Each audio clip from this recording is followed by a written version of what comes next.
예, 전국에 있는 미분양 물량들이 서서히 좀 사라져가는 것 같습니다. 그러나 완벽하게 사라지진 않을 거고요. 미분양 물량이 다 사라진다 하더라도 가격이 직접적으로 많이 오르지는 않을 것 같습니다. 지금은 옥석을 가려서 오를 지역과 그리고 안 오를 지역, 또한 꾸준히 내릴 지역들을 분별해 가지고 여러분의 내 집 마련 그리고 투자하시기 바랍니다. 요즘 부동산 투자 고민이 많지요. 왜 그렇죠? 투자 열기, 특히 청약 열기가 들어가면서 이거 나도 해야 되나? 그리고 청약 통장 가지고 다시 꺼내서 나도 한번 추첨에 한번 들어가 볼까, 이런 고민이 많을 겁니다. 하지만 청약에 너무 의존하지 마시고 이 시기라는 부분이 중요합니다. 청약하다가 1년 하다가 안 되고 그러다 보면 또 2년, 자존심 상해서 15년 동안 청약하다가 잘못하면 굉장히 타격을 많이 받을 수가 있습니다. 그래서 오늘은 여러분들이 혹시 내 집 마련을 생각하신다고 한다면 오늘 당장 하시라는 말씀 드리도록 하면서 왜 그런지 한번 말씀드려볼까 합니다. 제목은 부동산 투자 2023년 8월입니다. 오늘이 8월이죠. 작심하고 서울부터 다시 시작하라. 서울부터 다시 시작하라고 했습니다. 지금 현재 2013년 지나면서 이렇게 서울, 강북, 그 다음에 경인 지역 이렇게 내려가면서 지방까지 올랐습니다. 그리고 먼저 내리고 지금 현재 다시 굉장히 타격을 받고 있는 상황인 데가 있고, 오히려 올 1, 2월을 지나면서 가격이 오르는 데가 있습니다. 그러면 어디부터 다시 오를까요? 물론 구역에 따라, 지역에 따라, 어떤 호재에 따라 틀릴 수 있겠지만 보편적으로 본다면 다시 서울부터 오르고, 서울에서도 아무래도 강남, 강북, 판교, 분당 뭐 이런 형태로 또 오르겠죠. 그래서 서울부터 다시 시작하라라는 그런 부분을 말씀드리겠고요. 근본적인 이유부터 말씀드리도록 하겠습니다. 왜 서울부터 다시 시작해야 되는지. 우리가 인구의 이동, 서울의 인구가 많이 빠져나가서 수도권으로 갔다라는 통계를 갖고 있습니다. 그러면 수도권이 가격이 많이 올랐느냐? 이 부분이 아니고 서울에 공급할 물량이 없어서 어쩔 수 없이 내가 살아야 되는 이 수요가 수도권으로 새 아파트로 옮겨갔다라고 말씀을 생각하시는 게 좋을 것 같습니다. 그래서 무조건 내가 수도권의 인구가 많이 갔다고 해서 가격이 많이 오르는 게 아니고 일부는 오를 수 있겠지만 안 오를 수도 있다라는 걸 생각하셔야 됩니다. 이유는요. 2012년에서 2018년 이 기간이 어떤 기간이죠? 이 기간이 박원순 시장님이 근무했던 시간입니다. 이 시간 동안 박원순 시장께서 재개발, 재건축, 출구 전략이라고 해서 서울에 있는 재개발과 재건축을 무참하게도 해제를 해버렸습니다. 얼마나 많이 했냐면요. 서울의 정비구역 393곳 이곳을 해제를 해서 약 서울의 신규 아파트 공급 25만 가의 공급을 좌절시켰습니다.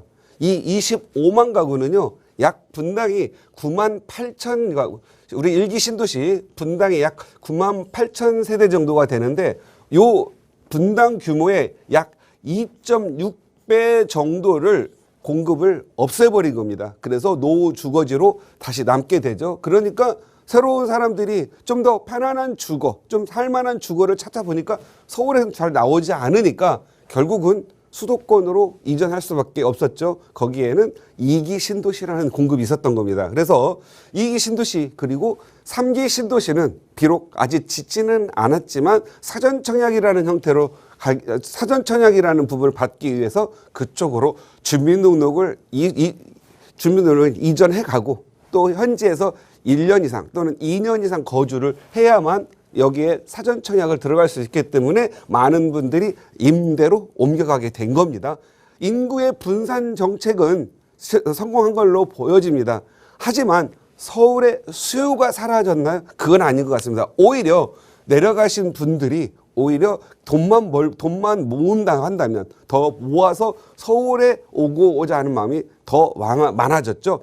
주거는 편하지만 출퇴근이 어렵고 교육 이런 부분에서 어려움이 있다 보니 서울을 오고자 하는 갈망이 더 커져가는 거죠. 그래서 수요는 더 점점 증가했다고 보시면 됩니다. 그래서 2017년 8월에서 2021년 요것은 2기 신도시와 3기 신도 이전부터 시작했지만 요 부동산 규제를 시작한 시기입니다. 그래서 이 많은 수요에 의해서 공급이 딸리니까 그 수요 희소성의 연측에서 가격이 막 오르는 거죠. 그러다 보니까 강력한 부동산 규제를 합니다. 그리고 여기에 뭐 각종 보유세라든가 취득세, 중과세라든가 이런 강력한 규제를 하다 보니까 규제가 없는 것으로 가다 보니 수도권으로 수요가 이전을 하게 된 거죠. 그래서 알고 봤더니 그 수요가 다 완전히 소멸됐느냐? 그건 아니고 수요만 억제한 정책이 됐다라는 거죠. 그래서 부동산 규제를 통해서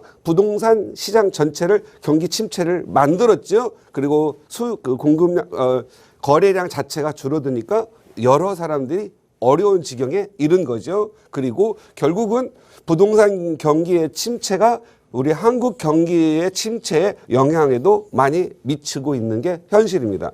그런데 2022년 새 정부 들어서면서 시장님도 새로 들으셨죠? 그러면서 모아타운 재개발과 신속통합계획 그리고 역세권 활성화 이런 개발을 통해서 공급을 많이 하게 됩니다. 그래서 서울만 해도 지금 약 67곳의 모아타운이 지정돼 있고 공공재개발 그리고 신속통합계획 그리고 재개발, 재건축의 규제를 완화함으로써 지금 상당히 많은 그러한 재개발, 재건축을 진행하고 있는데요. 지금 서울은 아마 곳곳에 재개발, 재건축이 붐이 일어났을 정도로 지금 현재 많은 뜨거운 관심을 갖고 지금 진행되고 있습니다. 그리고 신속통합계획이라든가 모아타운 재개발을 통해서 10년, 15년 걸리는 그러한 공급을 어쩌면 6, 7년 이내에 공급할 수 있도록 지금 하고 있는데요. 이 모아타운의 재개발 정책이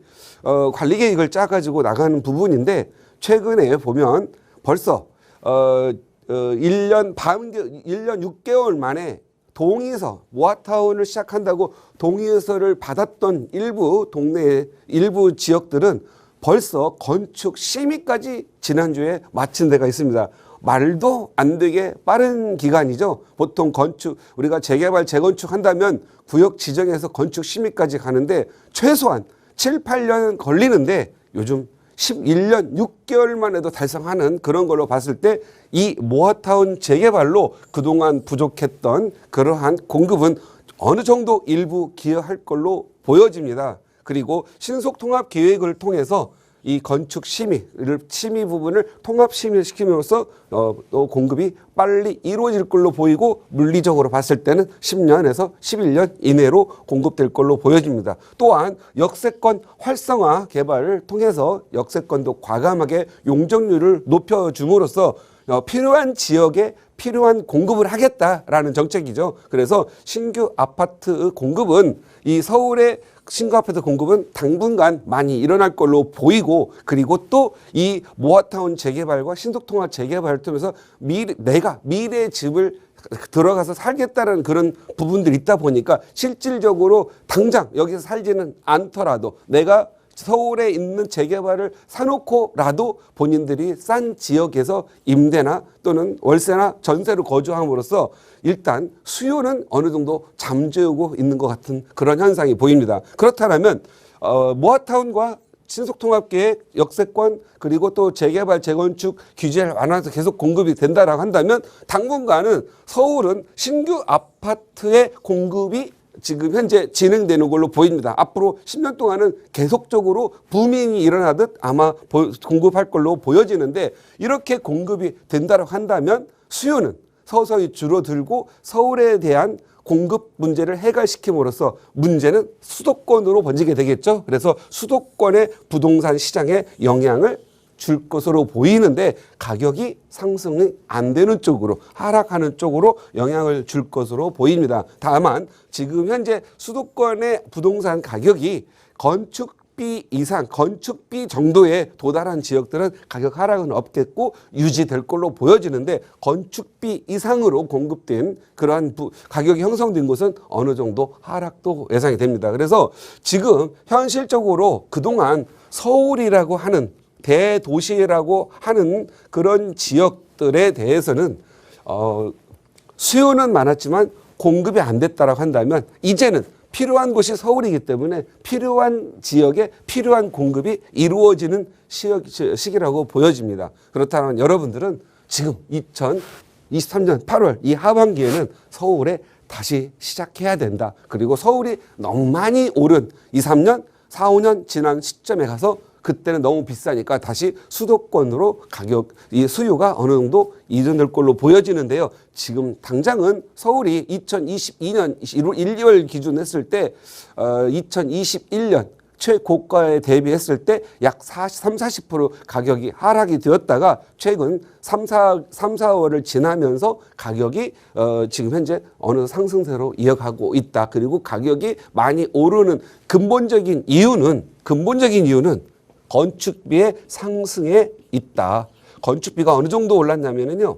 여러분이 생각할 때 과거에 한 1000세대 규모의 아파트를 짓는다 한다면 굉장히 좋게 짓는다 하더라도 평형당 보통 한 500에서 530 정도 들어갔다 한다면요. 지금은 평형당 900만 원도 지금 현재는 시공사가 꺼리는 그런 상황이다. 다세대 주택 같은 경우에는 다세대 주택도 철근 콘크리트로 짓는데 과거에는 평당 550에서 600 정도에 지었단다고 하면 지금은 평당 1,100만 원 이렇게 지어진다고 보시면 됩니다. 그래서 건축비가 2배 정도가 올랐다. 그래서 건축비가 한번 오르면 잘 내리지가 않겠죠. 그거에 대한 우려가 지금 많이 시장에서 번지고 있기 때문에 이거 건축비가 많이 오르고 인건비 많이 오르면 나는 집 못 사는 거 아니야? 그래서 미리 청약을 통해서 내 집 마련하려고 하는 분들도 많이 있는 것 같습니다. 그리고 여러분들은 서울에 사두고 일단은 서울이 오를 땐 서울에 사둬야 됩니다. 그리고 만약에 수도권이 오를 땐 어떻게 해야 되죠? 서울에 주택에 팔지 말고 전세를 놓고 수도권 가서 사가지고 투자를 하는 부분도 있겠죠. 그런데 그것은 투기라고 하는 분들이 있으니까 여러분의 양심과 판단에 따라서 하는 거고요. 저는 그렇게 생각합니다. 우리가 주식만 주식을 투자하는 경우 내가 그 회사를 경영하려고 그리고 그 회사를 내가 내 걸로 만들려고 하는 건 아니지 않습니까? 부동산도 지금 현재 부동산 가격이 너무 많이 오르고 투기라고 하지만 결국은 부동산도 주식과 같은 그런 투자의 목적이 될 수가 있다라고 생각하고요. 왜냐하면 부동산이라는 부분, 특히 내가 갖고 있는 주택 이런 부분들은 내 노후 생활을 할 수 있는 월세가 나온다든가 그리고 또 투자해놨다가 내 자녀들이 성장을 해서 결혼하게 되면 그때가 살 수가 없으니까 내가 지금 현재 약간의 여유가 있을 때 자녀들을 위해서 하나 사두는 거 아니면 자녀의 명의로 현금 증여를 해서 자녀의 명의로 사게 해서 나중에 재개발 재건축 하고 나면 내 집 마련할 수 있는 그런 것들도 만들어 주는 거기 때문에 일단은 저는 서울에 사둔다에 방점을 찍겠습니다. 그래서 서울에는 사두고 주거는 좀 본인의 직장과 자녀 교육 이런 부분들이 있다라면 좀 편한 대로 임대로 거주하시라. 그래서 서울에는 사두고 나머지 지역은 당분간은 사는 것보다는 임대로 들어가는 게 사는 좋을 것 같고요. 항상 주거와 투자를 좀 분리하는 게 좋을 것 같다. 그리고 주거는 자기의 목적에 대해서 다 이만치 벌었으면 이만치의 상급지, 이만치의 어떤 적정 지역이라면 나는 여기에서 평생 살 거야. 그런 경우에는 가격이 오르거나 내리거나 관계 없겠죠. 그런 지역은 주거하고 투자는 좀 무시해도 되겠지만 저는 이 시간에는 여러분의 자산을 좀 업그레이드하고 여러분의 이 시기 지금 2023년 8월에서 또 내후년 사이에 의사 선택만 잘하고 또 내 집 마련만 잘하더라도 여러분이 직장 생활 20년, 30년 한 퇴직금 이상은 벌어들이는 부분이 있으니까 여러분도 생각을 하셔야 되는 부분이고요.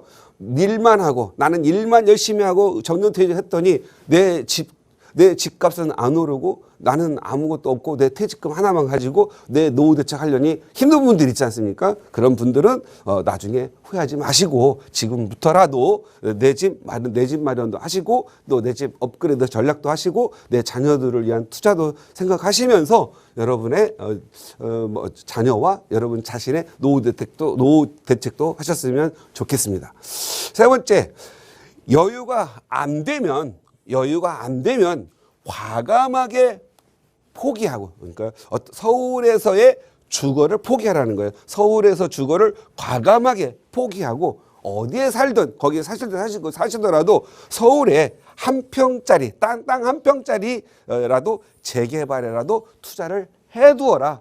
이 땅 한 평짜리 재개발 투자 잘 해놓으면 다시 말씀드리지만 이제 지금 재개발 지어지고 아파트 다 준공 나면 그때 주변이 아파트 만들어지고 주변 아파트 편의시설 만들어지면 적어도 4, 5년, 5, 6년 가면은요 여러분들이 30년 근무해서 근무한 직장에서 근무하고 퇴직할 때 받는 퇴직금보다는 더 번다. 이건 저는 확신이 됩니다. 그래서 왜냐하면 서울은 그만큼 수요가 공급보다는 많기 때문에 지금 공급되는 재개발, 재건축으로 인해서 공급되는 부분들 반드시 아파트 만들어지면 그만큼 오른다라고 생각하는데 재건축은 아무래도 돈이 많이 들어가죠. 아파트 사서 들어가서 하려면 돈이 많이 들어가니까 제가 봤을 때는 서울에 딱 한 평이라도 확실한 재개발 투자처를 찾아서 하나 투자하시기 바랍니다. 최소의 비용으로 많이 버는 게 여러분한테 이익이고 지금 당장 재산세, 보유세 이런 부분들도 피해가는 것도 여러분의 투자해야 한 방법이니까 꼭 그렇게 하셨으면 좋겠고요. 여러분들이 맨날 인터넷 보고 가격 조사하는 걸 공부라고 하는 분들 있죠.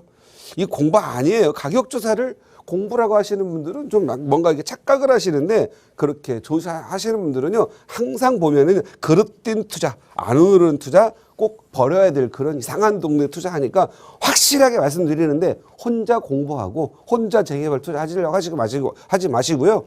저희 박스경제TV 항상 12시에서 1시까지 매주 월요일에서 금요일까지 굉장히 실력 있는 전문가들 많이 있으니까 그들과 함께 상의하시면서 투자하시기 바랍니다. 반드시 말씀드리는데 땅 한 평 재개발 투자하는데 이상한 데 투자해가지고 특히 여러분 당분간 수도권 지금 서울의 지금 현재 공급 정책이 계속 되는 동안 수요를 계속 서울로 끌어당기는 이 시기에는요 수도권 재개발 재건축 투자 유의하시기 바랍니다. 안 올라요. 그래서 서울이 오르고 난 후에 그 다음에 오른다.